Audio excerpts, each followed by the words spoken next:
विज्ञान योग का वर्णन है।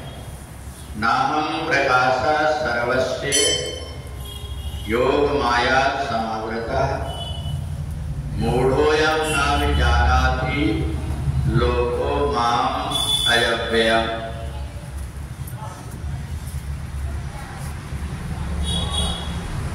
भगवान ने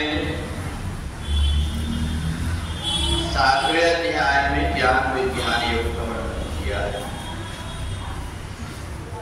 परमात्मा को जानने के लिए विज्ञान की आवश्यकता होती है, और विज्ञान को जब व्यक्ति और आगे बढ़ता है, जहाँ विज्ञान भी जाकर के रुक जाता है, वहाँ परमात्मा का वास्तविक स्वरूप होता है। इस प्रकार से कोई व्यक्ति अगर वेद पढ़ ले तो वेद पढ़ने के बाद में वो ये समझ जाता है कि परमात्मा के हजारों हाथ हैं, हजारों पैर हैं और हजारों सिर। भगवान के शरीर का ज्ञान तो उसको हो जाता है, पर परमात्मा से वो मिल नहीं पाता। वो केवल पढ़ सकता है, लोगों को बता सकता है कि परमात्मा के हजारों हाथ पैर और मुख है, परंतु उससे कहें कि तुम दिखाओ तो वो कहेगा नहीं, हम पढ़ना जानते हैं पर परमात्मा को दिखाना नहीं जानते। हम परमात्मा की भक्ति करने का रास्ता बता सकते हैं, हम परमात्मा कैसे हैं ये भी वास्तविकता से नहीं बता सकते कि उनका आकार कैसा है, क्योंकि परमात्मा हर समय जब चाहे जब अलग अलग रूप धारण कर लेते हैं। अब मनुष्य ये सोच भी नहीं सकता कि 4 भुजा वाले जो परमात्मा है, लक्ष्मी जी जिनके चरण दबा रहे, वो मछली भी कभी बन सकते हैं, वो कछुआ भी कभी बन सकते हैं, वो आधा नर और आधा सिंह का शरीर भी धारण कर सकते हैं। ये कभी कल्पना नहीं कर सकते, कल्पना के अतीत परमात्मा कुछ भी रूप धारण कर लेता है। इसलिए नाहं प्रकाश सर्वस्य योग माया समावृता। जीवात्मा परमात्मा को क्यों नहीं जान पाता? बोले योग माया उनकी आंख के सामने पर्दा डाल कर रखी हुई। इस योग माया को पर्दा का जो पार करके परमात्मा को देखने की कोशिश करता है। यदि अगर किसी की आंख में मोतियाबिंद हो जाए तो पास की वस्तु उसको दिखाई नहीं देती, पर अगर मोतियाबिंद का जाला निकल जाए तो पास की वस्तु दिखने लगती। ऐसा ही हमारी आंख में जिस रंग का चश्मा लगा हुआ होता है, सामने की वस्तु वैसे रंग की दिखाई देती।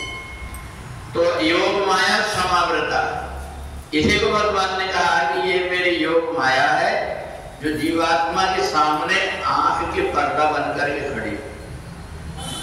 गीता में भगवान ने अपने वास्तविक स्वरूप को जानने की विधि बताया कि जिस प्रकार से दूध में घी है, परंतु उसको जमाना पड़ता है, उसको मथना पड़ता है, फिर गर्म करना पड़ता है, तब घी बनता है। ऐसे ही गीता में भगवान ने कहा कि तुम संसार में रह करके ज्ञान धीरे धीरे प्राप्त करो कि ये जो कुछ भी दिख रहा है वो गोचर ढालक बन जाई, सो सब माया जानो भाई।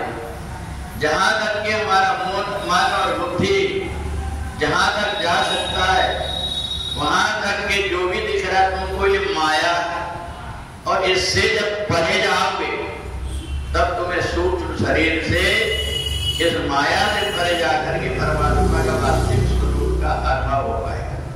तो इसलिए ज्ञान और विज्ञान, ज्ञान तो व्यक्ति को हो जाता है, भूख लगी तो खाने का कोई प्रबंध कर लेता, प्यास लगी तो पीने का, नींद आई तो सोने का, ये ज्ञान है। पर इससे परे विज्ञान है जो परमात्मा को इस संसार में खोजता है, और ये विज्ञान भी जहाँ समाप्त हो जाता है, न दर्भासते सूर्यो न शशांको न पावकः, जहाँ न सूर्य के प्रकाश से, न तो चंद्रमा न अग्नि के द्वारा उस परमात्मा को देख पाते हैं। उस परमात्मा को तो केवल अंतर चक्षु से देख पाते हैं, जो अर्जुन के पास नहीं थे। भगवान ने दिव्यम ददामि ते चक्षु, भगवान ने दिव्य दृष्टि देकर के अपना ज्ञान कराया।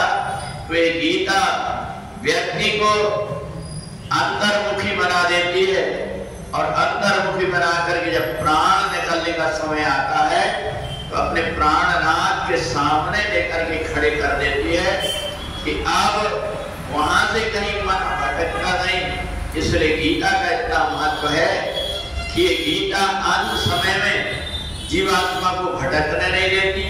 जिसने गीता का पाठ किया है, गीता को सुना है, वो सीधा परमात्मा के सम्मुख होकर के मुक्ति को प्राप्त कर लेता है। बोले वृंदावन बिहारी।